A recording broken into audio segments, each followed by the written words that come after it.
आपके पास कोई भी कर्व है तो ये जैसे आपके पास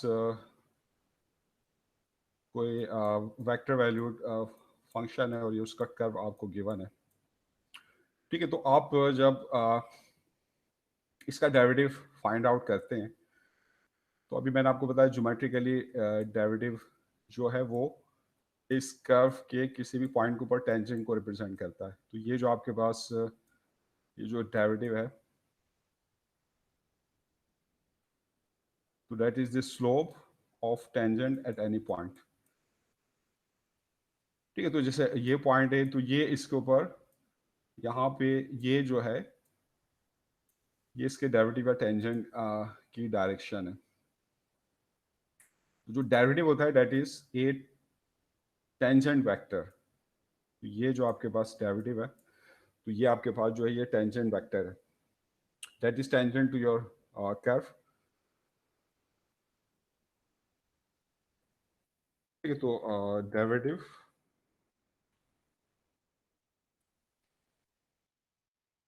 is tangent to the curve,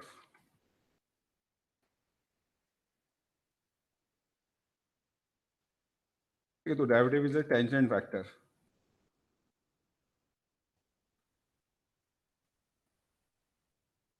आपको पता है टेंजेंट एक ऐसी लाइन होती है जो किसी भी कर्व को किसी पॉइंट पे टच करती है। तो ये मेरे पास जो है डेरिवेटिव की ज्योमेट्रिकल जो है इंटरप्रिटेशन है, डेरिवेटिव की ज्योमेट्रिकल मीनिंग्स है। तो जो आपके पास अब आपको किसी कर्व के किसी पॉइंट पर यूनिट टेंजेंट जो है फाइंड आउट करना है तो वो हम किस तरीके से जो है फाइंड आउट कर सकते हैं, यानी एक ऐसा टेंजेंट वेक्टर जिसका मैग्नीट्यूड 1 हो। तो अब अगर आपने यूनिट वेक्टर फाइंड आउट करना है, यूनिट टेंजेंट वेक्टर टू एक कर्व, तो आप मालूम है कि जो आपके पास डेरिवेटिव है कर्व का वो उस कर्व के ऊपर टेंजेंट वेक्टर है। आप यूनिट वेक्टर किस तरह मालूम करते हैं? आप किसी भी वेक्टर को उसके मैग्नीट्यूड से आप डिवाइड कर देते हैं तो आपको यूनिट वेक्टर मिलता है। तो जो यूनिट टेंजेंट वेक्टर है इसको मैं डिनोट कर रहा हूँ कैपिटल टी से। तो यूनिट टेंजेंट वेक्टर के लिए हम क्या करेंगे, जो मेरे पास टेंजेंट वेक्टर है टू द कर्व जो कि उस कर्व का डेरिवेटिव है, इसको मैं डिवाइड कर दूंगा इसके मैग्नीट्यूड से, मैग्नीट्यूड ऑफ इस दिस डेरिवेटिव। तो इस तरीके से मुझे इस कर्व के किसी भी point per unit tangent vector जो है वो मैं फाइंड आउट कर लूंगा, ठीक है। तो हम डेरिवेटिव को ही यूज करके यूनिट टेंजेंट वेक्टर जो है वो मालूम कर सकते हैं। तो ये समझ लें डेरिवेटिव की आपके पास एक एप्लीकेशन में है। एक तो आपने एप्लीकेशन देखी कि आप डेरिवेटिव को यूज करके आप किसी बॉडी की जो मोशन है, मैकेनिक्स की प्रॉब्लम है वो सॉल्व कर सकते हैं। आप उसकी वेलोसिटी निकाल सकते हैं, एक्सीलरेशन निकाल सकते हैं। ये एक और एप्लीकेशन है डेरिवेटिव की कि आप डेरिवेटिव को यूज करके उस कर्व के किसी भी point per unit tangent vector find out कर सकते हैं, ठीक है। तो अब जैसे इसके हम क्वेश्चन फर्ज करें हम करते हैं, तो समझिए आप ये बात कि यूनिट टेंजेंट वेक्टर आप किस तरह मालूम करेंगे। क्लियर है ये बात? जी, या इसमें किसी को कोई प्रॉब्लम है? सर एक रिक्वेस्ट करनी थी, वो जो आपने हमें पिछले क्विज़ेस हमसे लिए थे ना, उसमें ग्रेड्स आई गेस किसी के भी अच्छे नहीं आए एंड हमें समझ में भी नहीं आया था वो। तो क्या आप अभी ये वाला रुकवा के पहले हमें पिछला वाला दोबारा से समझा सकते हैं? एटलीस्ट वो क्विज को ही सॉल्व करवा दें ताकि वो हमें पता तो हो कि हमने क्या गलतियां की। इवन दो उसमें से वो आपने मार्क भी किया हुआ था बट हमें समझ में नहीं आया। अच्छा, क्विज में उसके अंदर 2 क्वेश्चंस के सॉल्यूशन तो मैंने आपको बताए थे ना, 5 और 7 के। 5 और 7 का तो मिल गया था बट बाकी वो के भी बता दें, बाकी के तो मतलब अभी उसमें समझा दें प्रॉपर बिकॉज नहीं समझ में आया था। कौन सा क्वेश्चन पूरा कौन सा क्वेश्चन की बात कर रही हैं आप? फिर ऑलमोस्ट सारा ही because I kind of failed. Phosphorus के सिमिलर सवाल आपने पहले कराए भी नहीं थे तो हमसे हुए ही नहीं क्विज में। Yes sir. क्विज में जो आपको मैंने क्वेश्चंस दिए थे तो सारे क्वेश्चंस उस टाइप कि मैं पहले आपको करवा चुका था लेक्चर में, लेकिन शायद आपने उनको समझ के नहीं किया होगा। चले मैं आपको बता देता हूँ। आपको इसमें जैसे आपके पास एक जो प्रॉब्लम थी कि आपने कोई प्लेन है और उसकी इक्वेशन गिवन थी और उसके परपेंडिकुलर प्लेन की इक्वेशन फाइंड आउट करनी थी। वो एक आपके पास क्वेश्चन था। तो वो मेरे ख्याल से तकरीबन सब ने ही वो गलत किया है। तो अब जैसे ये आपके पास जो है, लेट से ये प्लेन है,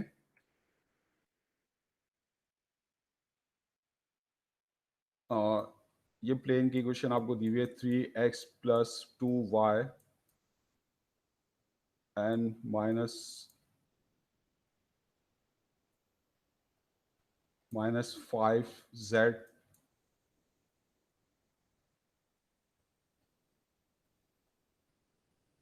+ 7। तो अब प्लेन कैसे प्लेन की इक्वेशन मालूम करनी है जो इस प्लेन के परपेंडिकुलर हो और एक पॉइंट से पास आउट हो रहा हो। तो find the equation of a plane which is perpendicular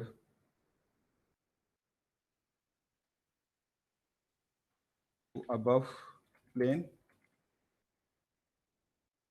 and passes through let's say ये इस पॉइंट से पास होता है 1 3 5 से। ठीक है। तो अब सबसे पहले तो आप मुझे बताएं जो गिवन प्लेन है आपके पास, इसका नॉर्मल वेक्टर क्या होगा?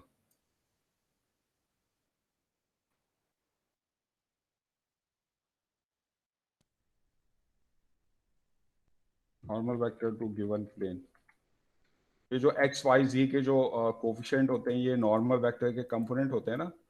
तो हमारा जो गिवन प्लेन है इसके ऊपर जो नॉर्मल वेक्टर है उसके कंपोनेंट्स क्या होंगे? 3 2 एंड -5।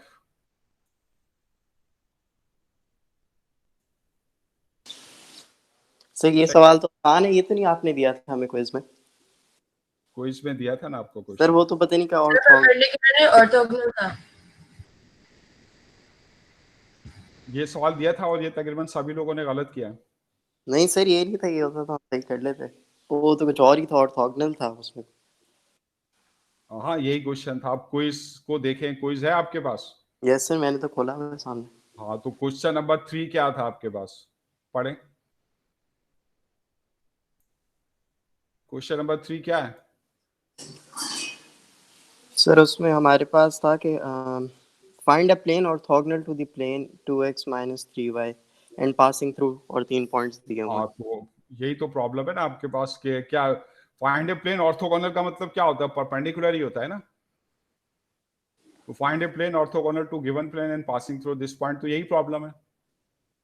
बात समझ आ रही है? तो ये वही प्रॉब्लम है। ठीक है। तो किस तरह सॉल्व करेंगे?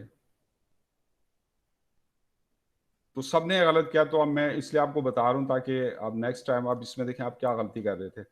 तो ये जो आपको गिवन प्लेन है जिसके ऑर्थोगोनल आपने प्लेन मालूम करना है, एक ऐसा प्लेन जो इसके परपेंडिकुलर और इस गिवन पॉइंट से पास हो रहा हो, तो सबसे पहले जो गिवन प्लेन है आप इसका नॉर्मल वेक्टर फाइंड आउट कर लें। आपने फाइंड आउट कर लिया, ठीक है। तो अब मुझे बताएं, अगर दो प्लेन ऑर्थोगोनल है, परपेंडिकुलर हैं, तो क्या उनके उनके नॉर्मल्स भी ऑर्थोगोनल होंगे या नहीं होंगे? क्या उनके नॉर्मल्स भी परपेंडिकुलर होंगे या नहीं होंगे? बताएं। होंगे सर। होंगे। अब जैसे आप देखते हैं कि आपके पास जैसे एक्स वाई जी प्लेन होते हैं, ठीक है ना। तो अब ये जैसे आपके पास एक्स वाई और जी है आपके पास, अब जैसे ये प्लेन है वाई जेड प्लेन, और ये प्लेन किसके परपेंडिकुलर होता है? ये एक्स जेड प्लेन के परपेंडिकुलर होता है। तो इनके ऊपर जो नॉर्मल होते हैं, इनके ऊपर नॉर्मल क्या होते हैं? वाई जेड प्लेन के ऊपर नॉर्मल वेक्टर जो होता है वो आई होता है, जो एक्स एक्सिस की डायरेक्शन में। और जो एक्स जेड प्लेन है इसके ऊपर नॉर्मल वेक्टर कौन सा होता है? जे होता है, जो वाई एक्सिस की डायरेक्शन में। तो अब आप देखिए ये दोनों प्लेन परपेंडिकुलर हैं, तो इनके ऊपर जो नॉर्मल वेक्टर है आई और जे, ये भी क्या होते हैं? परपेंडिकुलर होते हैं, ये भी नॉर्मल होते हैं, ठीक है। तो अगर दो प्लेन परपेंडिकुलर हैं, ऑर्थोगोनल हैं, तो उनके नॉर्मल्स भी परपेंडिकुलर होते हैं या ऑर्थोगोनल होते हैं। तो अब अगर दो प्लेन्स के नॉर्मल जो है वो ऑर्थोगोनल है, जैसे n1 और n2, तो फिर इनकी डॉट प्रोडक्ट क्या होगी? परपेंडिकुलर वेक्टर्स की डॉट प्रोडक्ट क्या होती है? 0। याद है आपको या नहीं? ये बात याद है आपको कि अगर ये डॉट प्रोडक्ट की एप्लीकेशन में आपने पढ़ा था कि जो डॉट प्रोडक्ट क्या होता है, a b cos theta, theta 90 होगा तो कॉस 90 0 होता है। तो इस तरह जो ऑर्थोगोनल वेक्टर्स होते हैं उनकी डॉट प्रोडक्ट 0 होती है। तो अगर दो प्लेन्स परपेंडिकुलर हैं तो उनके नॉर्मल वेक्टर्स भी परपेंडिकुलर होंगे। अब उनके अगर नॉर्मल वेक्टर्स परपेंडिकुलर हैं तो इसका मतलब है कि उनके नॉर्मल वेक्टर्स की डॉट प्रोडक्ट जो है वो 0 होगी। तो अगर आपको एक नॉर्मल वेक्टर मालूम है तो अब दूसरे प्लेन का नॉर्मल वेक्टर किस तरह लिख सकते हैं? इस प्रॉपर्टी को यूज करके कि आप एक ऐसा नॉर्मल वेक्टर बनाएं जो इस गिवन नॉर्मल वेक्टर के परपेंडिकुलर हो। तो इस तरह बनाएंगे कि इनकी जो डॉट प्रोडक्ट है वो 0 हो। तो अब जैसे एन ये आपके पास n1 आपको पता है, तो n2 आप इस तरह बनाएं कि जब आप इन दोनों की डॉट प्रोडक्ट लें तो वो 0 आए।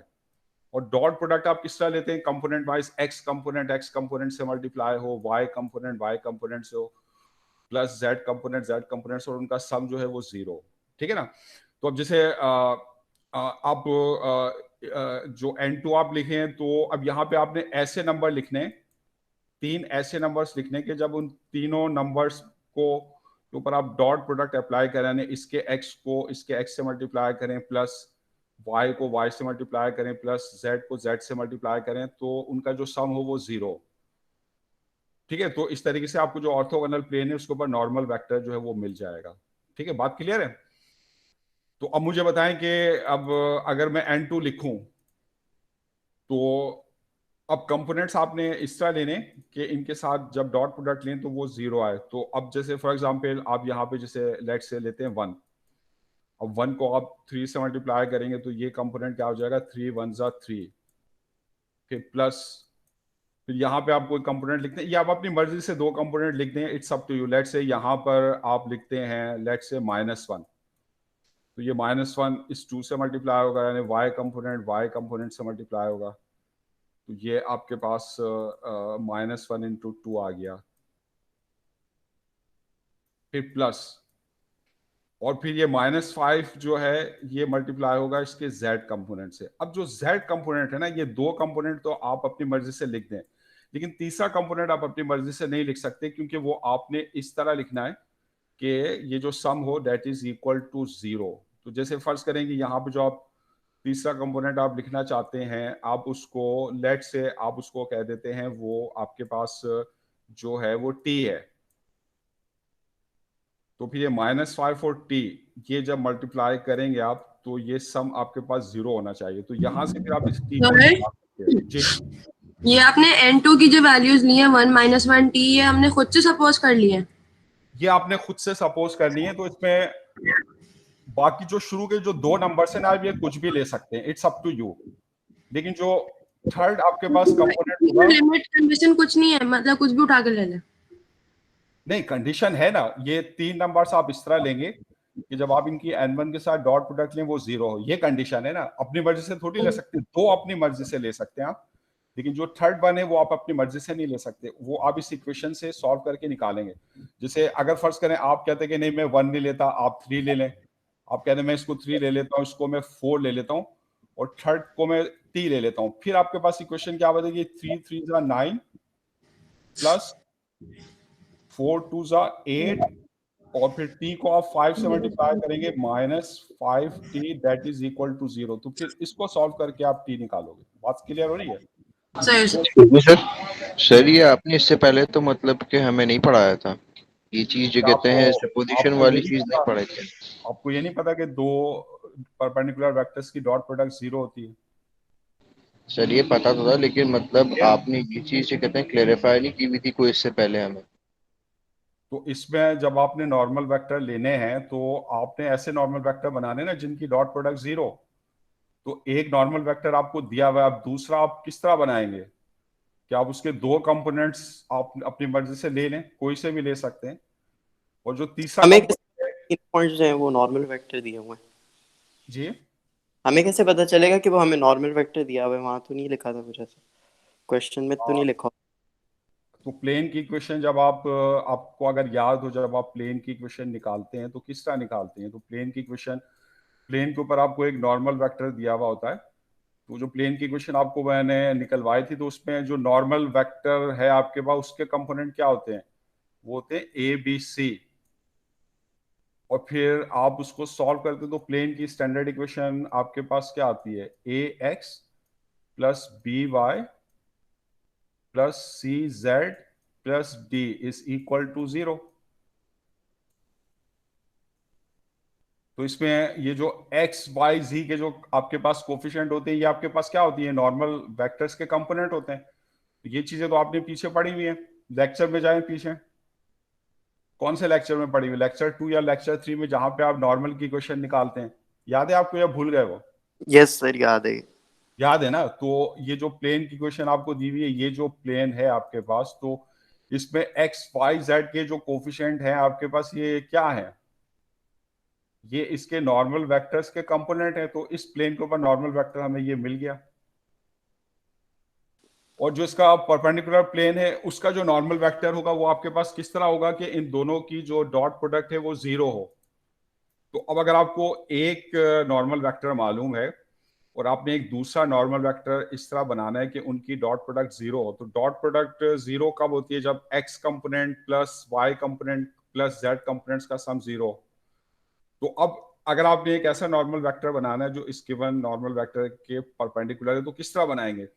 तो आप उसके कंपोनेंट्स इस तरह ले लेंगे, इनकी डॉट प्रोडक्ट 0। आप मतलब मल्टीप्लाई करके देख रही है, 3 1 से मल्टीप्लाई हुआ प्लस 3, 2 माइनस 2 से मल्टीप्लाई हुआ -2, और फिर यहाँ पे एक ऐसा नंबर आपने चूज करना है कि उसे -5 से मल्टीप्लाई करें तो ये सम आपके पास 0 आए। तो ये आपके पास ये इक्वेशन बन जाएगी, जिसको आप इजीली सॉल्व करके जो वेरिएबल टी है वो आप निकाल सकते हैं। ठीक है? तो ये जो कंपोनेंट्स हैं, मैंने 1 - 1 लिए आसानी के लिए। आप कोई भी कंपोनेंट ले सकते हैं, इससे कोई फर्क नहीं पड़ेगा।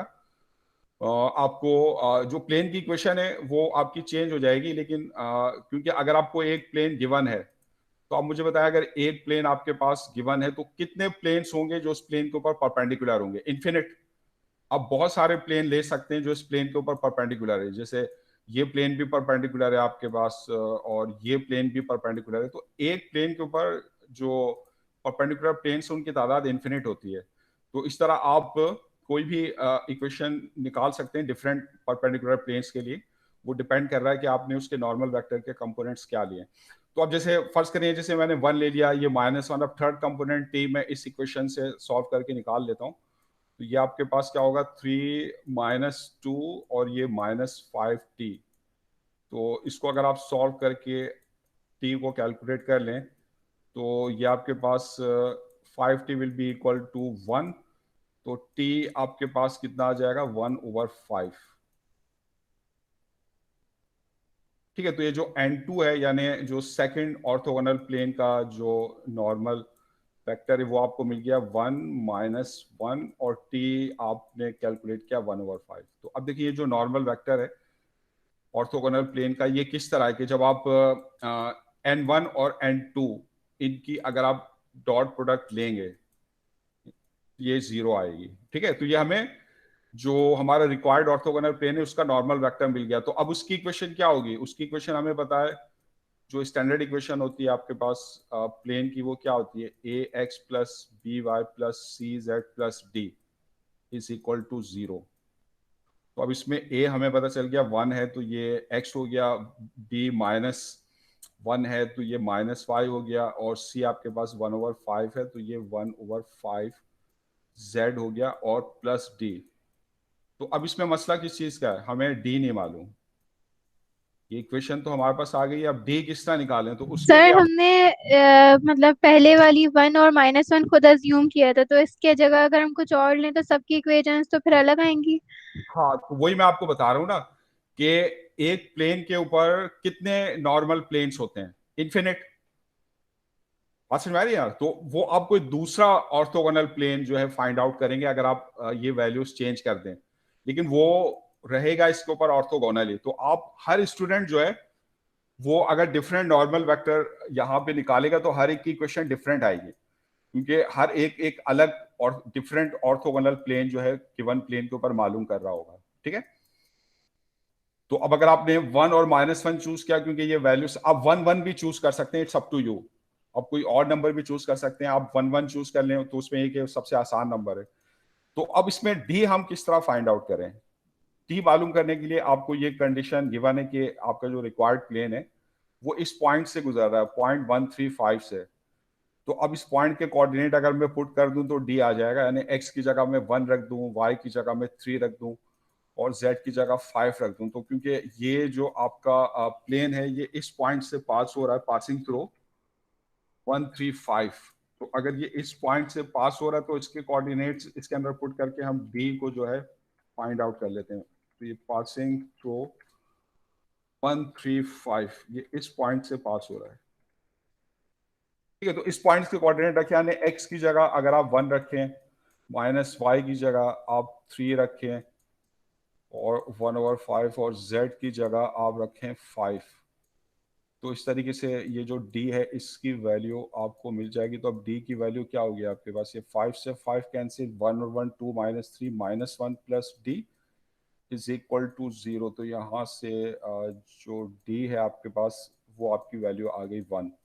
तो अब ये d की वैल्यू आ गई तो उसको यहाँ पे पुट कर दें तो आपके रिक्वायर्ड प्लेन की इक्वेशन आ जाएगी। तो रिक्वायर्ड प्लेन की इक्वेशन क्या होगी? x minus y plus 1/5 z plus 1, ठीक है।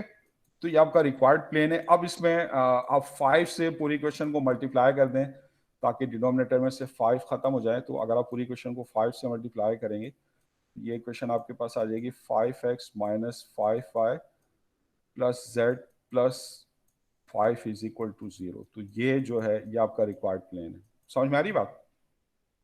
तो ये रिक्वायर्ड प्लेन है जो इस गिवन प्लेन के परपेंडिकुलर है और ये इस पॉइंट से पास होता है, ठीक है। तो ये क्वेश्चन नंबर 3 था आपके पास क्विज में। और कौन सा क्वेश्चन आपने पूछना है क्विज में, बताएं। सर क्वेश्चन नंबर 7 भी हमने पहले नहीं किया हो। और सर वो जो आपने वो प्लेन्स ड्रॉ करवाए थे ना वो 3D में भी नहीं है, वो भी समझा दें। वो मैंने आपको, आप देखें क्लास में मैंने समझाए तो उस दिन मेरे ख्याल से आप लोग नहीं आए थे। मैं दोबारा आपको बता देता हूँ कि अगर फर्ज करें आपने ये प्लेन जो है ड्रॉ करना है, तो देखिए जब आप क्लास में नहीं आओगे ना, क्लास को अटेंड नहीं करोगे तो यही आपको नुकसान होगा। कोई सर असाइनमेंट क्लास नहीं ली थी क्योंकि वो चेलों में पड़ गया था उस दिन। अब और खैर वो सेकेंडली सर आपने कहा था कि मैं रिकैप दूंगा उसके बाद।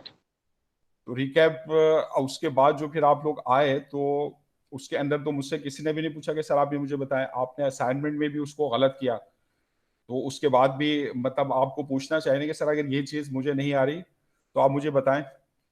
तो मैं आपको दोबारा बता देता हूँ। अगर फर्ज करें आपके पास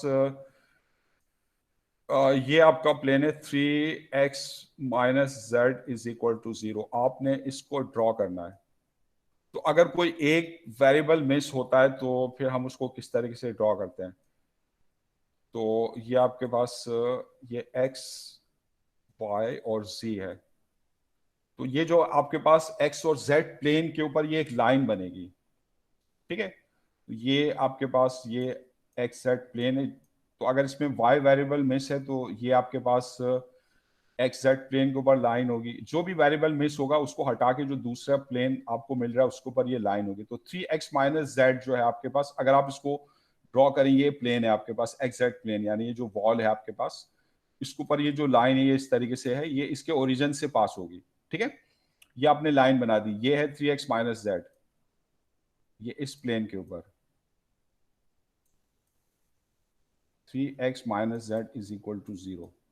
अब आपने प्लेन बनाना है तो आप इमेजिन करें ये जो लाइन है इसको अगर आप जो है पकड़ के बाहर खींचें तो यानी जो है वो प्लेन निकलना शुरू हो, तो वो प्लेन आपके पास जो है वो किस तरीके से बनेगा? वो प्लेन आपके पास जो है अगर आप इसको बाहर निकालेंगे तो ये इस तरीके से ये प्लेन जो है इस इस लाइन के ऊपर है। तो ये इसकी डायग्राम है, ठीक है। तो ये इस तरीके से ड्रॉ होगा। अगर आपके पास फर्ज करें कि ये अगर हो let say 5y minus x is equal to 0, ठीक है। तो यहाँ से मतलब अगर इन टर्म्स ऑफ y आप लिखेंगे तो y आपके पास होगा 1/5x। तो ये जो आपका प्लेन, इसको अगर आप ड्रॉ करेंगे तो ये xy प्लेन के ऊपर ये लाइन बनेगी आपके पास। तो ये आपके पास x है, ये y है और ये z है और ये xy प्लेन है, तो उसके ऊपर ये लाइन है, ये है आपके पास लाइन। अब इसको इमेजिन करें, आपने प्लेन बनाना है तो आप इसको प्लेन में कन्वर्ट करना है, यानी लाइन को अगर आप ऊपर ऊपर खींचेंगे तो ये आपका प्लेन बनेगा। ठीक है, यानी जैसे ये आपके रूम का कॉर्नर है और इस कॉर्नर रूम का जो आपके पास कॉर्नर है उसके सेंटर में आप ये इस तरीके से, जैसे ये एक प्लेन है, ये इस तरीके से आप इसको इस पोजीशन में इस जो वॉल का ये जो एज है इसके साथ इस तरह ज्वाइन कर देते हैं। ठीक है ना। या जैसे ये गेट है आपके पास, ये गेट लगा हुआ है इस पे, अगर आप इसको जैसे ये घुमाएंगे ये ऐसे घूमेगा, तो ये गेट है जो बिल्कुल इस कॉर्नर के साथ लगा हुआ है। ठीक है ना। तो ये आपके पास इसकी डायग्राम होगी। अगर आपके पास फर्ज करें ये है 2y minus z is equal to 0। अब इसमें x मिसिंग है, तो इसमें जैसे y आपके पास है हाफ z, तो ये y z प्लेन के ऊपर आपकी लाइन होगी। तो अगर आप वाई जेड प्लेन अगर आप लेंगे, ये जेड प्लेन है, ये वाई प्लेन है, ये एक्स प्लेन है, तो वाई जेड प्लेन के ऊपर जैसे ये लाइन ये है, तो अब प्लेन कैसे बनेगा, इसको आप फर्ज करेंगे आप इसको इस तरीके से बाहर की तरफ जो है इसको खींचते हैं, तो ये इस तरीके से जो है ये आपका जो है ये प्लेन बन जाएगा। ये ऐसे ये प्लेन है। बात क्लियर हो रही है क्या? कोई प्रॉब्लम है? समझ में आ रहा है ना किस तरीके से प्लेन्स को यस ड्रॉ सर। कर रहे हैं? ठीक है। तो अगर आपके पास ऐसा आपको इक्वेशन दी हुई प्लेन की जिसमें एक्स वाई जेड तीनों वेरिएबल्स हैं, तो फिर हम उसको स्पेस में किस तरीके से जो है वो ड्रॉ करते हैं। जैसे फर्स्ट करें ये आपके पास प्लेन है और ये जो है आपके पास इसको आपने ड्रॉ करना। अब इसमें तीनों टर्म्स मौजूद हैं एक्स वाई जेड। तो फिर हम ये करते हैं, हम इसके ट्रेसेस जो है वो जो है बनाते हैं। ट्रेसेस किस तरह बनाते हैं कि आप इसमें पहले जो है z को 0 सेट कर लें। z को ये पॉइंट्स निकाल लें आप एक्स वाई जी एक्सिस के ऊपर। तो जैसे ये एक्स एक्सिस के ऊपर पॉइंट है, तो इस पर y और z तीनों y और z को आप 0 पुट करेंगे, तो ये 3x इज इक्वल टू 12 आएगा। तो x कोऑर्डिनेट आ जाएगा 4, तो ये पॉइंट आपको इस पर मिल जाएगा 4 0 0। तो अब ये पॉइंट्स निकाल लें हर एक्सिस के ऊपर। तो एक्स एक्सिस के ऊपर पॉइंट निकाल लिया है, तो y और z को 0 सब्सटीट्यूट करके, फिर y एक्सिस पर पॉइंट निकाल लें, x और z को 0 सब्सटीट्यूट करके, x और z को 0 रखेंगे तो y 12 आ जाएगा। तो ये पॉइंट आपको मिल जाएगा 0 12 0। ये आपके पास पॉइंट इस तरह z एक्सिस पर ये पॉइंट निकालने के लिए आप x और y को 0 सेट करेंगे। तो चलें समझाने के लिए इसको प्लस ले लेता हूँ ताकि पॉजिटिव आ जाए। तो ये 6 आ जाएगा, तो ये 0 0 और 6 होगा। हाँ, अगर ये नेगेटिव होता ना, तो अगर ये आपके पास नेगेटिव आता तो फिर ये नेगेटिव जेड एक्सिस पर होता है, मतलब नेगेटिव जेड एक्सिस जो आपके पास नीचे, फिर एक पॉइंट यहाँ पे आता आपके पास, एक पॉइंट यहाँ पे आता और एक पॉइंट ये नेगेटिव जेड एक्सिस पर आता है। ठीक है। अब जैसे अगर ये पॉजिटिव जेड एक्सिस पर 3 पॉइंट्स आ गए, अब इन पॉइंट्स को आप लाइंस की मदद से ज्वाइन कर देंगे, तो ये जो प्लेन बन रहा है ना, इस प्लेन की इक्वेशन ये है। तो ये इस तरीके से प्लेन ड्रॉ हो जाएगा। ये जो लाइन है एक्स वाई प्लेन के ऊपर, ये इसका ट्रेस है एक्स वाई प्लेन पर, जो कि 3x प्लस वाई, क्योंकि इसमें z 0 होगा। तो ये जो लाइन बन रही है, ये जो इसका ट्रेस है एक्स वाई प्लेन पे, ये 3x plus y is equal to 12। और ये जो लाइन बन रही है वाई जेड प्लेन पर, इसमें x 0 रखेंगे तो ये आपके पास है y plus 2z is equal to 12। इस पे x 0 रखा, और ये जो लाइन बन रही है एक्स जेड प्लेन के ऊपर, तो इसमें y 0 होगा, तो ये होगा 3x plus 2z is equal to 12। ठीक है ना। तो ये इसके ट्रेसेस हैं हर प्लेन के ऊपर। तो ड्रॉ करने के लिए आप पहले हर एक्सिस के ऊपर जो है पॉइंट फाइंड आउट कर लें, उनको स्ट्रेट लाइन से ज्वाइन कर दें। तो ये जो आपको ये जो मिल रहा है ना, ये आपका प्लेन है, ये जो है। ठीक है सर अगर इसमें d0 फिर कैसे निकालेंगे? अगर इसमें डी 0 होगा आपके पास, तो आपके पास एक्स वाई जी जो तीनों है आपके पास, वो किससे पास हो रहे होंगे? ओरिजिन से पास हो रहे होंगे, ठीक है ना। तो उस सूरत में आपके पास ये जो आपके पास पॉइंट है 0 0 0, ये आपके प्लेन पर होगा, ये इससे पास हो रहा होगा। अब एक पॉइंट आपको और देखना होगा जिससे ये पास हो रहा हो। लेट्स से कि ये 2x प्लस 3y और plus z is equal to 0 है। तो एक तो हमने देख लिया कि x 0 हो, y 0 हो, z 0 हो, तो ये इक्वेशन सेटिस्फाई होगी, ये पॉइंट मिलेगा। अब कोई और पॉइंट इसके ऊपर आप फाइंड आउट करने के लिए, जैसे x आप 1 ले लें और y आप 1 ले लें, और फिर देखें z की वैल्यू क्या आती है, वो फाइंड आउट करें। तो अगर ये 2 + 3 5 है, तो z इसमें आ जाएगा -5। तो इसमें एक पॉइंट और हमें मिल जाएगा 1 1 एंड -5। तो अब अगर आप इस पॉइंट को प्लॉट करते हैं यहाँ पे 1 1 एंड -5, तो -5 ये नीचे होगा आपके पास, यहाँ पे ये पॉइंट आ जाएगा 1 1 -5। तो अब आप प्लेन को ड्रॉ कर सकते हैं। तो अब आपने एक ऐसा प्लेन ड्रॉ करना है जो इन ओरिजिन से पास होता हो। तो ओरिजिन से तो पास होने वाले ये बहुत सारे प्लेन आप बना सकते हैं, ये भी बना सकते हैं। जैसे ये गेट, ये दरवाज़ा आपके पास, आप इसको अगर घुमा रहे हो तो ये मुख्तलिफ पोजीशन पर जब आएगा, तो ये जो सारे प्लेन बनेंगे ना आपके पास, ये सारे ऐसे प्लेन होंगे जो ओरिजिन से पास हो रहे होंगे। लेकिन हमारा जो प्लेन है वो ओरिजिन के साथ साथ इस पॉइंट से भी पास हो रहा है ना, तो वो एक यूनिक प्लेन होगा। तो इन दोनों पॉइंट्स को ज्वाइन करके आप जो है वो प्लेन को ड्रॉ कर दें, यानी ये जो आपका ये प्लेन होगा। यानी एक पॉइंट तो आपको ओरिजिन मिल गया है और एक पॉइंट आपको ये मिल गया है, तो इन दोनों को ज्वाइन करके अगर आप एक प्लेन ड्रॉ करते हैं, तो ये आपका जो है रिक्वायर्ड प्लेन है। ठीक है, क्लियर है बात? Okay sir.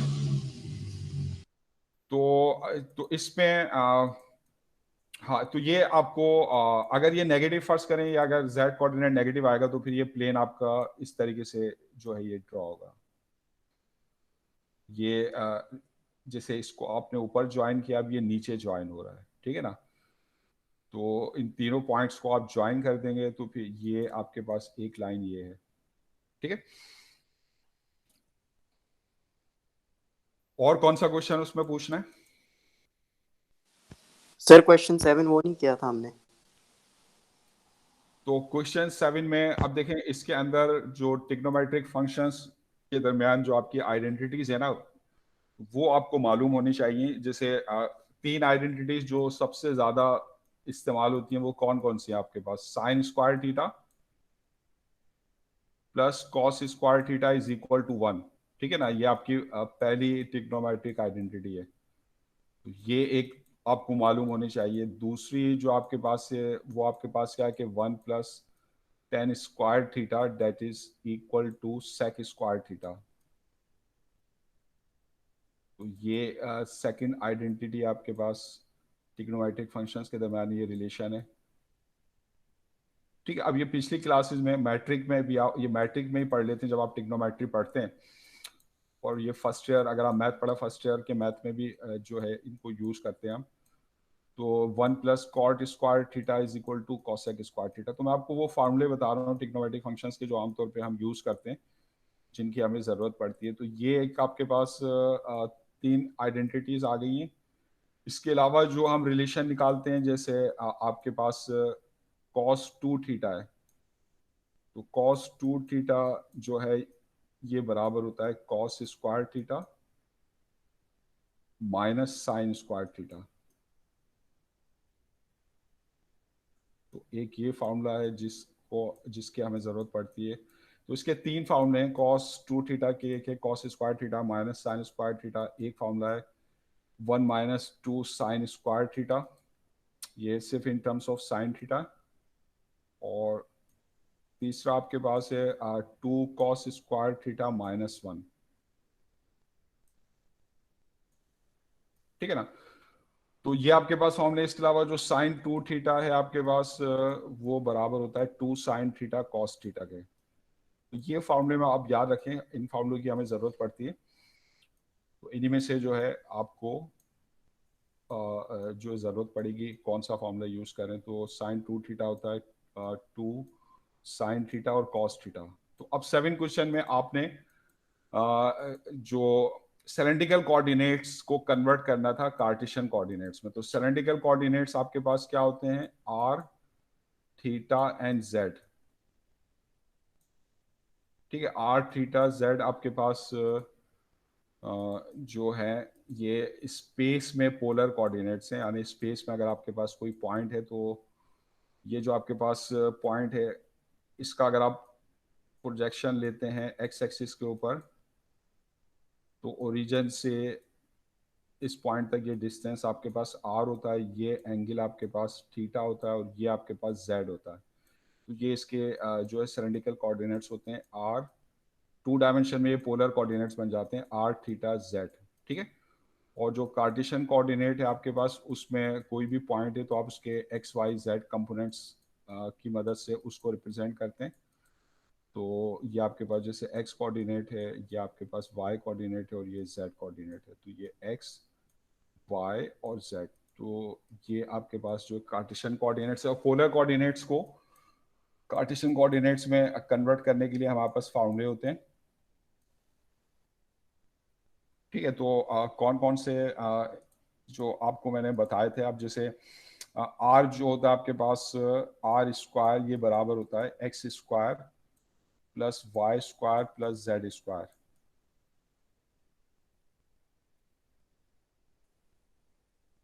ठीक है, तो यहाँ से जो आर है आपके पास वो क्या हो जाएगा, अंडर रूट एक्स स्क्वायर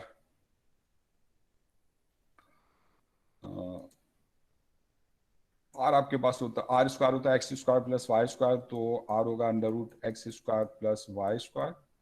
और इसके अलावा जो आपके पास फॉर्मूले होते हैं, एक्स बराबर होता है आर कॉस थीटा और y आपके पास होता है आर साइन थीटा। तो अगर आपने x और y को कन्वर्ट करना हो r और थीटा में, तो आप इन फॉर्मूलों की मदद से जो है कन्वर्ट करते हैं। यानी अगर आपने कार्टेशियन से पोलर में जाना है तो उसके फार्मूले आपके पास ये होते हैं, z विल रिमेन z।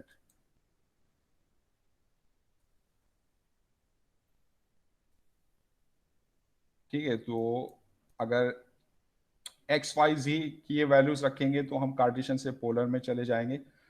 और इसके अलावा अगर हम पोलर से कार्टेशियन में जाना चाहते हैं, पोलर कोऑर्डिनेट्स को कार्टेशियन कोऑर्डिनेट्स में कन्वर्ट करना चाहते हैं, तो आर की ये वैल्यू हमारे पास होती है और जो हमारे पास थीटा होता है टेन थीटा बराबर होता है Y upon x.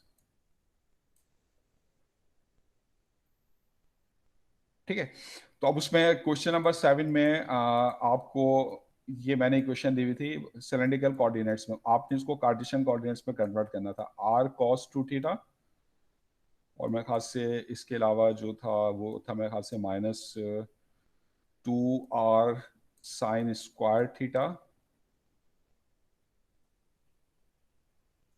And plus Z is equal to 0। मेरे ख्याल से ये इक्वेशन थी। तो ये आपको सिलेंड्रिकल कोऑर्डिनेट्स में इक्वेशन गिवन है, आपने इसको कार्टेशियन कोऑर्डिनेट में कन्वर्ट करना। तो अब इसमें जो ट्रिग्नोमेट्रिक फंक्शंस आप यूज कर रहे हैं, आप उनके फार्मूले आप यूज करेंगे। जैसे cos 2 थीटा है तो cos 2 थीटा की जगह मैंने यूज किया 1 - 2 साइन स्क्वायर थीटा, क्योंकि साइन स्क्वायर थीटा की टर्म मौजूद है आपके एक्सप्रेशन में। तो आप cos 2 थीटा का वो फार्मूला यूज कर लें जिसमें साइन स्क्वायर थीटा है। तो ये cos 2 थीटा की वैल्यू रखी मैंने, cos 2 थीटा बराबर होता है 1 - 2 साइन स्क्वायर थीटा। ये मेरे ख्याल से ये प्लस था, ये प्लस है। और फिर ये plus 2r sine square theta plus Z is equal to 0। फिर आपने r से इसको मल्टीप्लाई करिए, r minus 2r sine square theta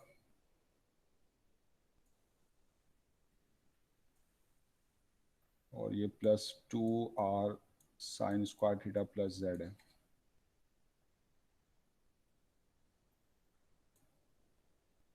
is equal to 0। तो ये plus 2r sine square theta minus 2r sine square theta ये cancel हो गया, तो खाली ये आपके पास इक्वेशन आ गई r plus Z is equal to 0। ठीक है, अब r की ये वैल्यू आप रख दें इसमें, कि r is equal to under root x square plus Y square, तो ये under root x square plus Y square और ये प्लस जेड। अच्छा मुझे याद आ रहा है इसमें शायद इस तरफ 6 भी था, यहाँ पे ये जो है आपके पास ये 6 था, तो ये इस तरह ये 6 एज इट इज रहेगा। और फिर आप ये रूट ख़त्म करना चाहते हैं तो हम स्क्वायरिंग करके रूट ख़त्म करेंगे, तो z को हम वहाँ पे शिफ्ट कर लेते हैं, तो ये आपके पास under root x square plus Y square under root x square plus Y square is equal to 6 minus Z. ठीक है, अब अगर आप दोनों तरफ स्क्वायरिंग कर लें, स्क्वायरिंग ऑन बोथ साइड्स, तो यहाँ पे आपको मिलेगा x, ये रूट कैंसिल हो जाएगा, x square plus Y square, और राइट हैंड साइड पे आप इसको a minus b whole square से एक्सपेंड कर लेंगे, तो ये 36a square minus 2ab, 2ab की जगह 12z और plus b square z square. ठीक है ना, फिर सारी इक्वेशंस सारी टर्म्स को यहाँ पे आप शिफ्ट कर देंगे, x square plus Y square minus z square और प्लस 12z और माइनस 36 इज इक्वल टू 0। ठीक है, तो ये कार्टेशियन कोऑर्डिनेट्स एक्स वाई जी की फॉर्म में ये आपकी इक्वेशन कन्वर्ट हो गई। सही है, क्लियर है बात जी? Yes sir. और कौन सा पूछना है? अब जैसे फर्ज करें, एक आपको मैं एग्जांपल देता हूँ, फर्ज करें कि मैं आपको कहता हूँ कि ये आपके पास इक्वेशन है sine theta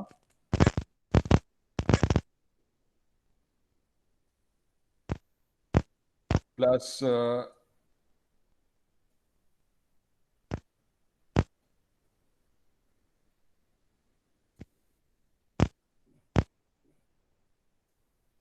plus r cos theta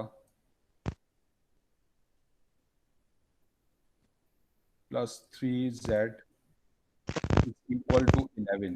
अब मैं आपसे कहूँ सिलेंड्रिकल कोऑर्डिनेट में इक्वेशन है, आप इसको कार्टेशियन कोऑर्डिनेट में कन्वर्ट करें, तो अब आप देखेंगे कि आपके पास जो सिलेंड्रिकल से कार्टेशियन कोऑर्डिनेट्स में जाने के लिए जो फार्मूला आप यूज़ करते हैं वो आप इसमें अप्लाई करेंगे, ये है आर कॉस थीटा एक्स के बराबर होता है, आर साइन थीटा वाई के बराबर होता है, तो इसमें आपको ये टर्म्स मिल रही है आर कॉस थीटा और आर साइन थीटा की ना, तो ये जो आर साइन थीटा है ये वाई हो जाएगा आपके पास, और ये जो आर कॉस थीटा है ये आपके पास x हो जाएगा, और plus 3z is equal to 11। तो ये बहुत, इसमें आपको और कोई फार्मूला वगैरह यूज करने की जरूरत नहीं पड़ रही है, तो ये आपकी जो है कार्टेशियन फॉर्म में आ जाएगी। ठीक है, और कौन सा उसमें था आपके पास कोई इसमें जो क्वेश्चन आपने पूछना बताया मुझे? सर वो डायरेक्शन ऑफ कोसाइन वाला जो था, एक क्वेश्चन नंबर 4। अच्छा, अब डायरेक्शन कोसाइन में आपको पता है कि आपने जो वेक्टर निकाला था वो वेक्टर आपके पास क्या आया था, जीरो वेक्टर। Yes sir.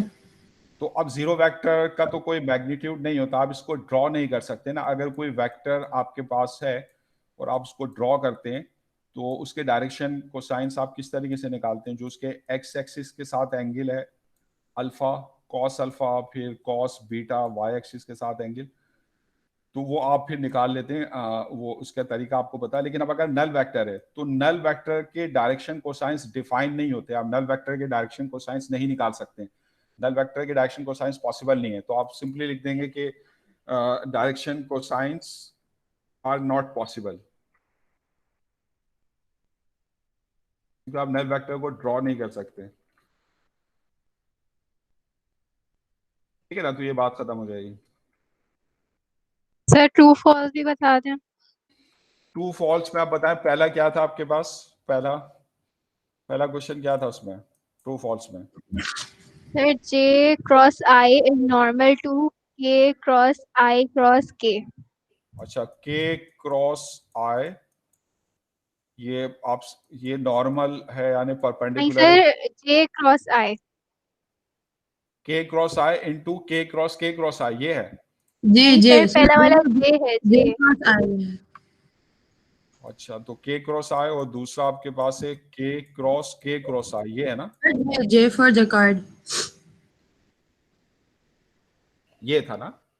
अच्छा, अब आपको पता है क्रॉस प्रोडक्ट में अगर आपको याद सर हो, सबसे पहले वाला जे है, जे क्रॉस आई, उसके बाद ये Y के क्रॉस। कंपोनेंट वाला जो पहला आपके पास ये जे है, J cross I is normal to के क्रॉस आई, ये है ना आपके पास।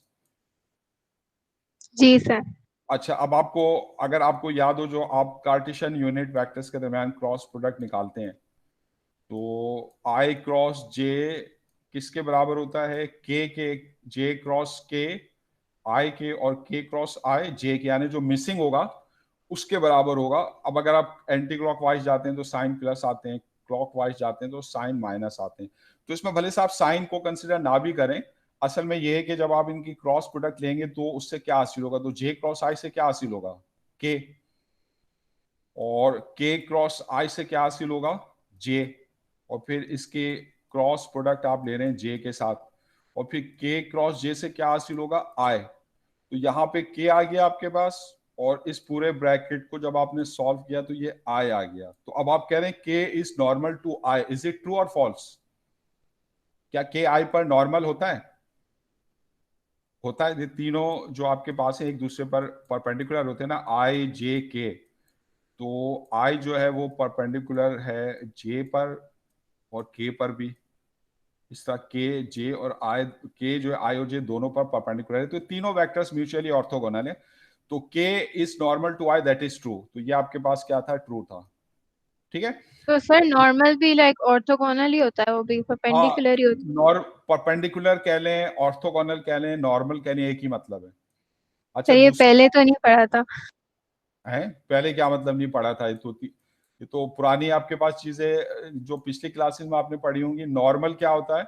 नॉर्मल जो परपेंडिकुलर हो, ठीक है ना, और परपेंडिकुलर को ऑर्थोगोनल भी कहते हैं, ये तो मैंने आपको बताया भी था। तो तीनों का मतलब एक ही होता है। अच्छा, दूसरा आपके पास क्या था? दूसरा ट्रू फॉल्स क्या था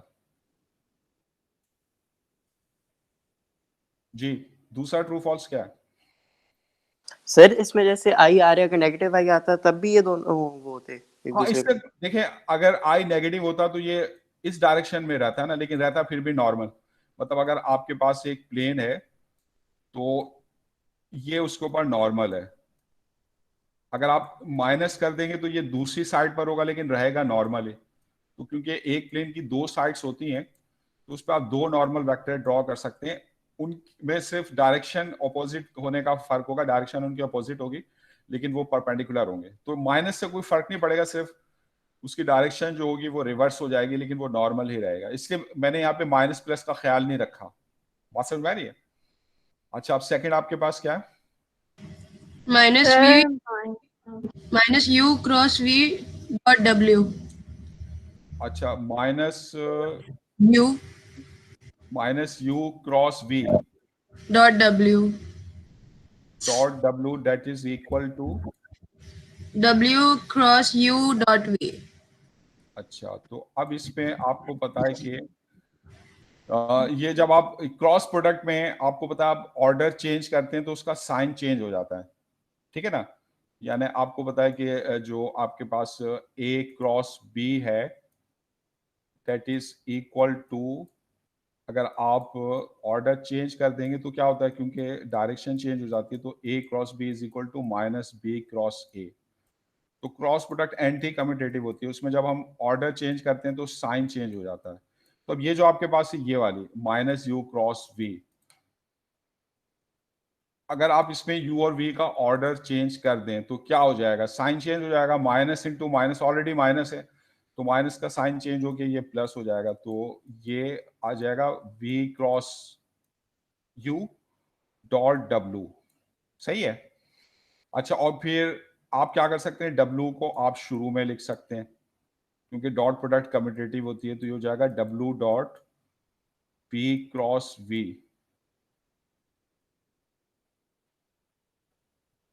v क्रॉस u। ठीक है। और फिर जो है, आप आपके पास जो डॉट और क्रॉस है, जिसको स्केलर ट्रिपल प्रोडक्ट भी कहते हैं, इसमें आप डॉट और क्रॉस को जो है इंटरचेंज कर सकते हैं। मतलब जहाँ पे डॉट है वहाँ पे क्रॉस लगा सकते हैं, और जहाँ पे क्रॉस है उस वहाँ पर आप डॉट लगा सकते हैं। तो ये आपके पास आ जाएगा W cross B dot U. ठीक है। और फिर ये जो डॉट प्रोडक्ट है ये कम्यूटेटिव है, इसमें आप ऑर्डर चेंज कर सकते हैं, तो ये हो जाएगा W cross U dot V, तो ये चीज ये आ जाएगी, तो ये बराबर है, तो दैट इज ट्रू। ठीक है, क्लियर है बात जी, समझ गए या इसमें कोई प्रॉब्लम है? जी सर सही है। अच्छा, अब तीसरा क्या आपके पास,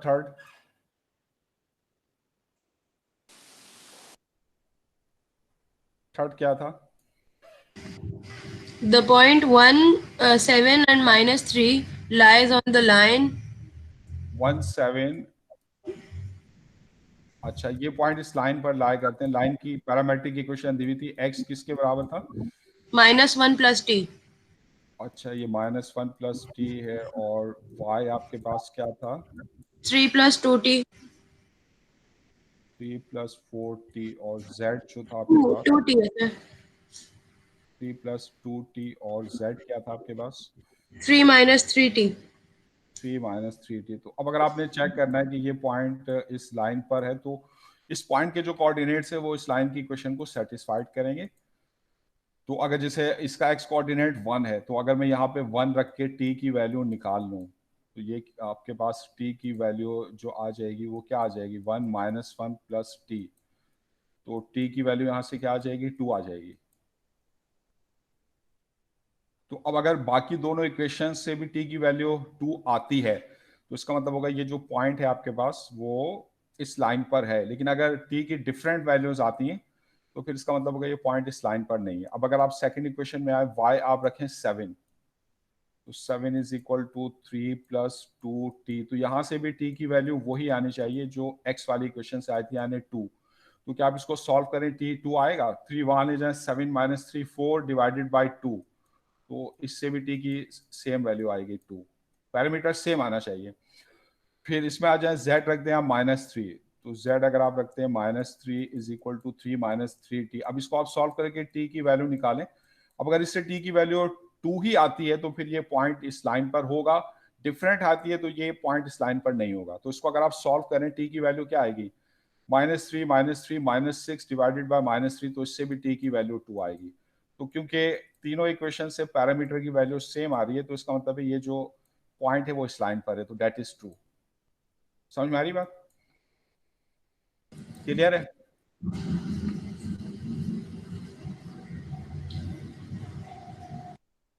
सही है। अच्छा, अब फोर्थ क्या था आपके पास? The cylindrical coordinates of a point are unique.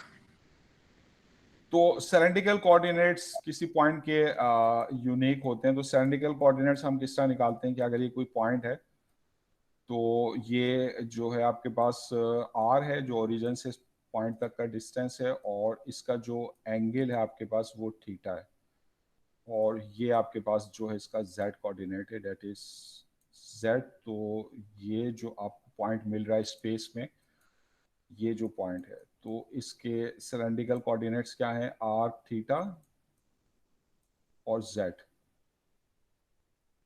तो अब आपको पता है जो थीटा है,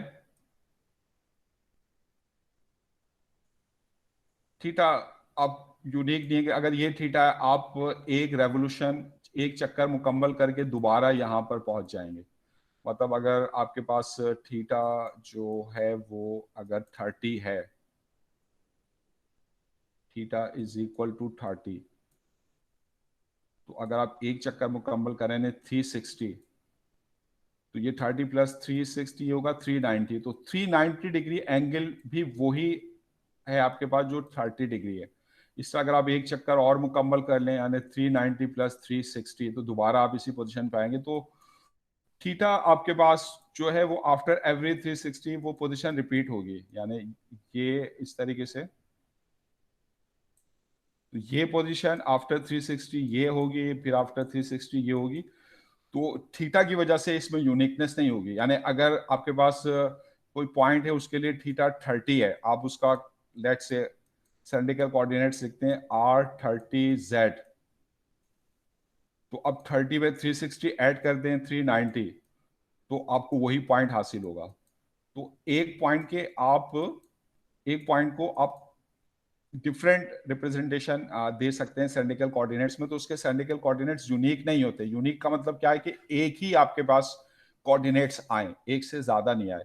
लेकिन सिलेंड्रिकल कोऑर्डिनेट्स में क्योंकि थीटा जो है इट कैन रिपीट इटसेल्फ, तो after every 360 degree Q will reach to the same position. तो इस तरीके से जो पॉइंट पी है उसके जो थीटा की यूनिक ना होने की वजह से उसके सिलेंड्रिकल कोऑर्डिनेट्स यूनिक नहीं होंगे, तो ये फॉल्स था आपके पास। समझ में आ रही बात? ठीक है सर। अच्छा, और उसके अंदर फिर आपको मल्टीपल चॉइस क्वेश्चंस भी दिए हुए थे ना, जिसमें आपको करेक्ट आंसर बताना था, वो भी दिए थे। हाँ, कोई इसमें फिर आपकी हो गई प्रॉब्लम सॉल्व, और तो कुछ नहीं पूछना है इसमें। सर ये वाला dot product of two opposite unit vectors is. Dot product of two opposite unit vectors is. अच्छा, तो यूनिट वेक्टर्स क्या होते हैं? जिनके मैग्नीट्यूड 1 हो। अब दो ऑपोजिट यूनिट वेक्टर हैं आपके पास। ऑपोजिट का मतलब क्या है? एक जैसे यूनिट वेक्टर आपके पास u है, एक v है। ऑपोजिट का मतलब इनमें एंगल कितना है? 180। ठीक है, तो अब अगर आप इनकी डॉट प्रोडक्ट निकालेंगे u डॉट v, तो क्या फॉर्मूला होता है a डॉट b का? a b cos theta. तो ये है magnitude of u, magnitude of v and angle between these two vectors जो कि cos 180 डिग्री है। तो अब क्योंकि ये यूनिट वेक्टर हैं तो इनके मैग्नीट्यूड 1 है, और cos 180 कितना होता है आपके पास? -1। तो ये आंसर आ जाएगा -1। तो इसमें सही आंसर क्या है? -1। सही है। और क्या था दूसरा? सर वो प्रोजेक्शन वाला सवाल करवा दे एक दफा। कौन सा क्वेश्चन? प्रोजेक्शन वाला क्वेश्चन नंबर 5, वो थोड़ा एक्सप्लेन। प्रोजेक्शन वाले में अब देखें, आपको अगर कोई भी आपको वेक्टर दिया, ये वेक्टर वैल्यूड फंक्शन है, और ये आपको in terms of X Y Z दिया हुआ है, यानी ये किसी भी पॉइंट के लिए दिया हुआ है। जैसे लेट्स से ये 2xi और प्लस 3xy स्क्वायर जे और प्लस 4z है। तो ये for any value of X Y Z आपको दिया हुआ है। तो ये आपके इस पूरे स्पेस के अंदर ये मौजूद है। तो ये फोर्स फील्ड है आपके पास, यानी एक रीजन ऑफ स्पेस है जिसके हर पॉइंट के ऊपर एक वेक्टर डिफाइन है। तो वहां पे हम कहते हैं कि वेक्टर फील्ड डिफाइन है। अब इसको अगर आपने किसी खास पॉइंट पर इसकी वैल्यू कैलकुलेट करनी है, जैसे फर्ज करें इस पॉइंट पर इसकी वैल्यू क्या होगी? 1, -1 और 2 के ऊपर। तो इस पॉइंट के जो कोऑर्डिनेट्स हैं, यानी इसके x की जगह 1 रख दें, y की जगह -1 और z की जगह 2, तो इस पॉइंट के कोऑर्डिनेट्स इसमें पुट करके आप ये मालूम कर लेंगे कि इस पॉइंट P के ऊपर इस फोर्स फील्ड की वैल्यू क्या होगी। तो अब इस पॉइंट P के ऊपर फोर्स फील्ड की वैल्यू क्या होगी? आप x की जगह 1 रख देंगे, 2 × 1, तो इसका x कंपोनेंट 2 आया जाएगा। यहाँ पे x की जगह 1 रखा, y की जगह -1, -1 का स्क्वायर 1 ही है। तो ये आपके पास सॉल्व कर लेंगे, तो ये 3j आ जाएगा, और फिर यहाँ पे z की जगह 2 रखेंगे, ये 8k आ जाएगा। तो इस पॉइंट P के ऊपर अब ये फोर्स फील्ड आपको मिल जाएगी एक वेक्टर की फॉर्म में ना। इसी तरीके से आपको एक और वेक्टर दिया हुआ है a बार, वो भी x y z की फॉर्म में। तो उसको अगर इस पॉइंट P के ऊपर कैलकुलेट करना है, तो वो भी आप इस पॉइंट P के कोऑर्डिनेट्स रख के उसको निकाल लेंगे। लेट्स से वो आपको इस तरीके से 3i - 7j + 11k ये मिल गया। आपको समझ आ रही बात? कि जो भी गिवन पॉइंट है जहां पे आपने उन वेक्टर्स को कैलकुलेट करना है, तो पहले उस पॉइंट P के कोऑर्डिनेट्स जो हैं आप उन वेक्टर वैल्यूड फंक्शन में पुट करके आप उनको सॉल्व कर लें, और उस पॉइंट P के ऊपर उनकी वैल्यूज निकाल लें। ये वैल्यूज आ गई। तो अब आपने जो f है इसका कंपोनेंट निकालना था in the direction of a। जैसे अब एक वेक्टर का कंपोनेंट दूसरे वेक्टर की डायरेक्शन में हम किस तरह निकालते हैं? f है और ये a है, तो हम क्या करते हैं, जो f की जो डॉट प्रोडक्ट है वो हम लेते हैं a की डायरेक्शन में जो यूनिट वेक्टर है a divided by modulus a। ठीक है ना? तो a को आप डिवाइड करते हैं उसके मैग्नीट्यूड से, तो ये यूनिट वेक्टर आ जाएगा in the direction of a। फिर आप इसकी डॉट प्रोडक्ट ले लेंगे f के साथ, तो ये प्रोजेक्शन ऑफ a आ जाएगा in the direction of a। ठीक है? तो आप चाहे इस तरह निकाल लें, पहले इसको कैलकुलेट कर लें, यूनिट वेक्टर निकाल लें, और इसकी आप डॉट प्रोडक्ट ले लें f के साथ, या आप इसको इस तरह कैलकुलेट कर लेंगे, पहले आप ए की डॉट प्रोडक्ट ले लें एफ के साथ, फिर उसको डिवाइड कर दें ए के मैग्नीट्यूड से, कोई फर्क नहीं पड़ेगा, एक ही आंसर आएगा। तो अब ये एफ और ए आपने पॉइंट ए पे मालूम कर लिया, इनकी डॉट प्रोडक्ट अगर आप निकालेंगे तो क्या होगी इनकी dot product? Dot product component form में किस तरह निकालते हैं आप? एक्स कंपोनेंट से मल्टीप्लाई होता है, प्लस वाई कंपोनेंट से, प्लस जेड कंपोनेंट से। तो ये 2 × 3 ये 6 हो जाएगा, और फिर +3 और -7 वाई कंपोनेंट मल्टीप्लाई किया -21 प्लस 8 और 11 ये 88 आ गया। तो इसको आपने जो है वो सॉल्व कर लिया, ये नंबर आपको मिल जाएगा, जैसे -21 और 6 -15 और 18, तो ये 73 आपके पास आ गया। फिर अब आप इसको डिवाइड करते हैं मैग्नीट्यूड ऑफ ए से, सारी कैलकुलेशन आप इस पॉइंट पी के ऊपर कर रहे हैं।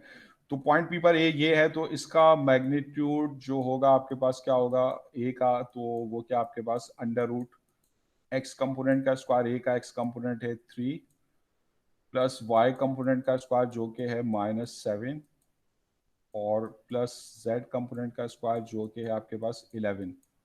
ठीक है ना? तो अब इसको अगर आप सॉल्व कर लेंगे तो 11 का स्क्वायर 121, 7 का स्क्वायर 49, 121 49, 173 का स्क्वायर 9, 179। तो ये √179, तो ये प्रोजेक्शन ऑफ एफ आ गया इन द डायरेक्शन ऑफ ए। समझ में आ रही बात? ठीक है, समझ गए आप या इसमें कोई प्रॉब्लम है? नहीं सर, आ गया, थैंक यू। तो देखें आप, असल चीज ये है, अगर आपको आपको कार आप चलाना सीखते हैं तो उसमें आप ये कि आप गियर किस तरह डाल रहे हैं और आप जो है ब्रेक किस तरह लगा रहे हैं और स्पीड आप किस तरह कम करेंगे, स्पीड आप किस तरह ज्यादा करेंगे एक्सीलरेटर की मदद से। तो अगर आपको ये चीजें सिखा दी जाएं, अब आप के सामने आप रोड पे जाते हैं, आपके सामने जंप आती है, तो यही जो स्किल्स आपको सिखाई गई हैं उन्हीं के कॉम्बिनेशंस को आप यूज करके उस जंप को क्रॉस कर लेंगे। तो मैंने आपको जंप क्रॉस करना एक तरीके से सिखा दिया, मैंने इनडायरेक्टली आपको जंप क्रॉस करना, वैसे मैंने आपको डायरेक्टली जंप कोई है उसको किस तरह आप क्रॉस करेंगे वो मैंने नहीं सिखाया, लेकिन मैंने आपको उस जंप को क्रॉस करने के लिए जो चीजें रिक्वायर हैं, जो स्टेप्स रिक्वायर हैं, वो मैंने आपको सिखा दिए। यानी आपको मैंने बताया कि स्पीड किस तरह कम करेंगे, तो जब जंप आपके सामने आएगी पहले आप स्पीड कम करेंगे, फिर मैंने आपको सिखाया कि आप जो गियर है उसको आप किस तरह चेंज करेंगे, तो आप अपने गियर को चेंज करेंगे, फिर आप अपने ब्रेक्स को किस तरह यूज करेंगे। तो इन तीनों स्किल्स को आप कंबाइन करके उस जंप को क्रॉस कर लेंगे। तो इसको हम कहते हैं कि मतलब अगर आपको आपको 3 स्किल्स सिखा दी गई हैं, तो अब इन तीनों स्किल्स को आप कंबाइन करके अपनी प्रॉब्लम को सॉल्व करते हैं। जो आपके सामने प्रॉब्लम आती है ना, उसमें यही स्किल आप यूज करते हैं। अब आपके पास अगर आप एक स्क्रू ड्राइवर है और आपके पास पाना है, उसकी मदद से आप डिफरेंट टाइप्स के स्क्रूज को खोल सकते हैं। तो अब देखिए वो जो मैकेनिक्स होते हैं ना, उनके पास जो टूल्स होते हैं, उन टूल्स को यूज करके अगर आप वो कोई भी आपके पास मशीन होती है और उसको वो जो है सेपरेट कर रहे होते हैं उसके पार्ट्स को, तो कहीं पे वो जो है वो स्क्रू यूज करते हैं, कहीं पे पाना यूज करते हैं, और कहीं पे अगर फर्ज करें कि उनके पास अगर फर्ज करें कि उनको ज्यादा फोर्स लगानी है, तो वो क्या करते हैं, उनके पास उनको ज्यादा फोर्स लगाने के लिए उनके पास जो है एक रॉड होती है, उस रॉड के अंदर वो उसको फंसा के उसकी लेंथ को बढ़ा लेते हैं, ताकि जब इसके ऊपर फोर्स लगाएं तो ये स्क्रू जो है ये आसानी से खुल जाए। या अगर स्क्रू में रस्ट लगा हुआ है, जंग लगा हुआ है, तो वो उसको खोलने के लिए वो उसके आर्म्स को बड़ा करते हैं, और फिर तो उनके पास वो जो टूल्स है ना, उन टूल्स के अंदर ही वो सारी चीजें मौजूद हैं, वो स्किल लेवल मौजूद है, जिसको कंबाइन करके वो प्रॉब्लम को सॉल्व करेंगे। तो जो आप कोई जो सब्जेक्ट पढ़ रहे हैं ना, उसको आप समझ के पढ़ें, पढ़ने का मतलब सर यही। एक रिक्वेस्ट है। जी जी। सर वो जो आपने क्विज लिया था तो वो आप दोबारा ले सकते हैं, क्योंकि हमें उस वक्त कुछ भी नहीं समझ आ रहा था, तो हम सब ने बहुत ही क्विज ज्यादा तो बुरे मार्क्स लिए हैं। बुरे मार्क्स तो आपके आए ना, अब नेक्स्ट क्विजेस में आपके पास चांस है ना, नेक्स्ट क्विजेस में आप अच्छे तो तरीके सर से इसके करें। क्विज के मार्क्स फिर आप काउंट नहीं करें? नहीं, उसके मार्क्स तो काउंट होंगे, क्यों नहीं काउंट करूं? उसके सर मार्क्स उसकी तो जगह दोबारा ले लेना। सारे बच्चे ही फेल वो तो 5 में से है ना आपके पास, लेट से आपके 5 में से लेकिन सर 3 फिर आ भी गए। बहुत नहीं, आपके पास चांस है ना, 5 में से आपके गंदे 3 आ हैं। गए, तो बाकी आपके पास तो पूरे मार्क्स है ना। अब आपके पास जो असाइनमेंट है, असाइनमेंट के 15 मार्क्स है ना, 3 असाइनमेंट है 5 5 मार्क्स के, उनके 15 है, 3 क्विजेज है 5 5 मार्क्स के। तो अभी आपके पास 25 मार्क्स पड़े हुए, अगर उस 5 में से लेट से आपके 2 भी आ गए तो फिर भी आपके पास अभी बहुत चांस है बाकी जो 25 मार्क्स हैं आप उनमें से अच्छे मार्क्स ले लें, आप 20 ले लें, 22 ले लें, it's up to you.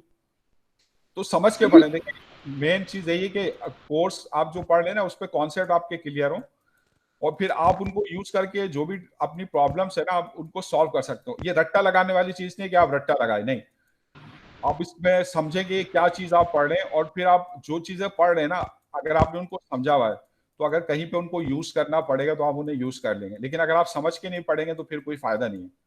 Sir आप लेकिन फिर इससे एग्जाम्पल पहले क्वेश्चन लेकिन सर कुछ लोगों ने सबमिट भी नहीं कर, यही कि आता ही नहीं है तो करेंगे कैसे?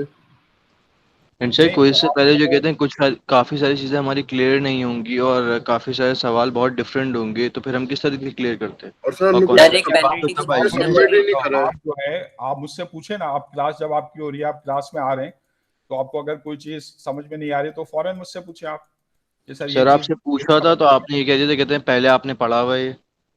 नहीं, तो आप जब भी मुझसे पूछते हैं मैं आपको बताता हूँ कोई ऐसी चीज है कि आपने मुझसे पूछी और मैंने आपको नहीं बताई हो। अब ये कि अब एक फॉर्मूला मैं आपको बता दूंगा जो पहले हम यूज कर रहे हैं, तो वो फार्मूला में अब जैसे मैंने डेरिवेटिव के रूल्स आपको बता दिए जो पहले आप पढ़ चुके हैं कि ये डेरिवेटिव के रूल्स हैं, ये आपने यूज करने हैं। तो अब ऑब्वियसली मैं ये नहीं करूंगा कि वो डेरिवेटिव के रूल्स में आपको ड्राइव करके दिखाऊं, बात समझ में आ रही? मैं आपको बता दूंगा ये रूल्स हम यूज कर रहे हैं। अब ड्राइव करना वो पिछली क्लासेस में आप सीख चुके हैं। अगर वो ड्राइव करना मैं सिखाऊंगा तो फिर ये जो कोर्स है ये फिर आगे ही नहीं बढ़ सकेगा। मैं आपको बता दूंगा कि ये फॉर्मूला इसको हम यूज करेंगे। अब इंटीग्रेशन के रूल्स मैं आपको बता रहा हूँ तो मैं उनको ड्राइव नहीं करवा रहा आपको कि मैं इनको शुरू से आपको ड्राइव करवाऊं कि ये रूल्स किस तरह ड्राइव होते हैं। हाँ मैं आपको बता रहा हूँ कि ये जो रूल्स है आपने इनको इस्तेमाल करना है, ताकि अब इस कोर्स के अंदर हमने रूल्स को यूज करना है, हमने रूल्स को ड्राइव नहीं करना है। वो रूल्स आपको याद होने चाहिए। सर आप तो एग्जाम्पल क्वेश्चन दे देंगे ताकि हम लोग जो है वो उसकी प्रैक्टिस कर लें ताकि वैसे ही सवाल फिर कर सकें क्विज या हाँ असाइनमेंट तो में। मैं अपलोड कर दूंगा आपके जो प्रैक्टिस क्वेश्चन है ना एलएमएस के ऊपर, तो वहां से फिर आप जो है उनकी प्रैक्टिस कर लीजिएगा। ठीक है, सही है? तो क्लियर है ना यहाँ तक बात? सर हम कुछ कोई सबमिट ही नहीं करा था, हमने यही कहा था कि अब जब समझ ही नहीं आ रहा तो करें कैसे और सबमिट नहीं क्या नहीं, करें? अगर आपके भाई आपके समझ में नहीं आ रहा तो आप मुझसे पूछे ना, आप मुझे मैसेज करें, बताएं मुझे, क्लास में पूछे। आपके जो लेक्चर हैं, जो वीडियो आपके पास है, आप उनको देखें, उससे समझने की कोशिश करें। आप बिल्कुल हाथ पे हाथ रख के तो नहीं बैठे ना, मतलब अगर आपको एक चीज नहीं सर आ रही टाइम लिमिट भी तो कम थी इसके अंदर, जब कंप्लीट ही नहीं हुआ तो हम सबमिट कैसे करते हैं? क्योंकि समझ ही नहीं आता, समझ के एक करना आपको कंपनसेटिंग 40 मिनट्स में असाइनमेंट देते पॉसिबल हैं। नहीं था ना। तो आपको तो असाइनमेंट तो मैंने दिया था, वो तो काफी दिन उसमें आपको दिए थे ना, वो तो काफी पहले ही मैंने असाइनमेंट सर में आपको मतलब ये जो क्विज में जैसे मार्क्स कम आ गए ना तो आप बोलेंगे ये असाइनमेंट सही कर लो तो क्विज के अंदर थोड़ा सा वो हो जाएगा, वो इस तरह लेकिन के ये क्विज के मैं मार्क्स आपको कुछ कंपनसेट तो ऐसा कहीं कर करें। सकता हूँ, मैं आपको कुछ ऐसा कर सकता हूँ, मैं आपको कुछ छोटे छोटे क्विजेस मैं आपको दे दूंगा कम टाइम के ना, तो अब फिर आप जैसे ट्रू फॉल्स टाइप के या मल्टीपल चॉइस क्वेश्चंस टाइप के कॉन्सेप्ट बेस्ड ना, लेकिन उसमें मैं आपको टाइम कम दूंगा। वो फिर आप वो एक्टिविटी जो है वो फिर सर आप इतना टाइम तो हो के लाइक हम लोग उसकी नहीं पीडीएफ इतना बना के अपलोड कर सकें। नहीं इतना टाइम तो आपको मैं दूंगा कि आप उसको अपलोड कर सकेंगे, लेकिन वो छोटे छोटे क्विज होंगे तो उसमें इतना ज्यादा टाइम नहीं होगा। तो आप जी सर बस हमें मार्क्स इसके सारे ताकि हमारे कवर हो जाए ना सर, वरना सर ग्रेड बिल्कुल वो हो जाएगा। तो अभी तो खैर आपका क्या हुआ, अभी तो एक ही क्विज और एक ही असाइनमेंट आपका हुआ है ना, अभी तो आपके जस्ट 10 मार्क्स हैं, अभी तो पूरे 90 मार्क्स आपके पास पड़े हुए। अभी कोई ऐसा तो नहीं कि आप के बहुत सारे मार्क्स आपके कवर हो चुके हो, अभी तो जस्ट एक लेकिन क्विज सर अगर वैल्यू होती है आपने 5 मार्क्स की भी ग्रेड के अंदर। नहीं अहमियत तो होती है, लेकिन जाहिर है अगर आप खुद उसके अंदर एफर्ट नहीं कर रहे हैं, ठीक है, तो वो फिर आपकी गलती है ना कि आप उसमें एफर्ट नहीं कर रहे हैं। मतलब इन दी एंड अगर आप जो एफर्ट करेंगे तो आपको फायदा होगा ना, मुझे उसमें कोई हमने फायदा नुकसान नहीं होगा। हाँ अगर एफर्ट आपको कर दी कि हमने हेल्प की देख के जरूरत है, पढ़ा। आपको मेरी हेल्प की जरूरत है, आप मुझसे पूछें कि आप सर ये मुझे बता दें, आपको कोई कॉन्सेप्ट क्लियर नहीं हो रहा, आपको ये समझ में नहीं आ रहा है प्लेन किस तरह ड्रॉ होगा, आपको ये समझ में नहीं आ रहा है राइट हैंडेड सिस्टम है लेफ्ट हैंडेड सिस्टम है, आप मुझसे फौरन पूछ लें, मैं आपको बता दूंगा। आप उसको समझने पे आप गौर करें ना, ये नहीं कि ये क्वेश्चन मुझे सॉल्व करना आ जाए, उस क्वेश्चन की नेचर को समझिए, इस टाइप के क्वेश्चन आप किस तरह सॉल्व करेंगे। तो अब आपने अगर उसकी नेचर को समझ लिया और आपने देखा इस टाइप के क्वेश्चन में ये कॉन्सेप्ट यूज होते हैं, आप कॉन्सेप्ट को समझ गए तो फिर आप उस टाइप से मुतालिक क्वेश्चन बहुत सारे सॉल्व कर सकते हैं। समझ में आ रही बात? ठीक है, सर तो हमें समझ में आ जाएगी ना, आज आपसे पूछा था। अभी समझ में आया आपके या नहीं आया? यस सर अब आगे अब आप क्विज ले लेना। तो क्विज मैं आपको बता दूंगा और वो उसके ऊपर मैं LMS के ऊपर मैं जो है उसको अपलोड